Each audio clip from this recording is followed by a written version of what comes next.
ওসমান হাদি ভাই তার নিজ হাতে তার নিজ প্রচেষ্টায় তিনি দুইটা বড় বড় ত্রিপল বানাইছিলেন। যেই আন্দোলন সংগ্রামের জন্য আমাদের মাঝে মধ্যে রাস্তায় বসতে হয়, সবসময় তো ভাড়া করে ত্রিপল আনা আমাদের টাকা নাই, তো যার কারণে দুইটা ত্রিপল বড়, যেই ত্রিপলার পরবর্তীতে আমাদের ভাড়া আনতে না হয় এর জন্য আমরা দুইটা ত্রিপল নিয়ে আসছিলাম। একটু পরে আপনাদের কাছে ত্রিপল পৌঁছে যাবে। এখানে যারা বসে আছেন আশা করি সবাই সেই ত্রিপলের মধ্যে বসতে পারবেন।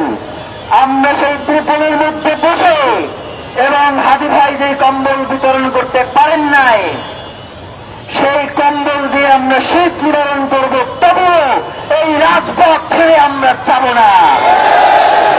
আমাদেরকে বলা হয় গোয়েন্দা সংস্থার পক্ষ থেকে এখানে অপ্রীতিকর, এখানে যে কোনো ধরনের ঘটনা ঘটতে পারে।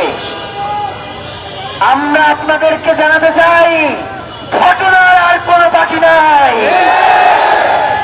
ওসমান হাদি এখানে শুয়ে আছেন, আর কি ঘটনা আপনারা ঘটাবেন আমরা জানতে চাই।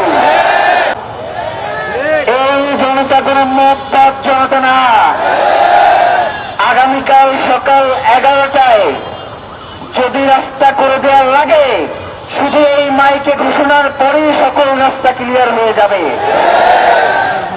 আমরা সকাল 10টা থেকে 9টা থেকে রাস্তাগুলো আটকাবো না, আমরা চারপাশে অবস্থান গ্রহণ করব, কিন্তু এই অবরোধ আমরা তুলব না। পরীক্ষার্থীরা এসে পরীক্ষা দিব, আমরা তাদেরকে সেই সুযোগ করে দিব।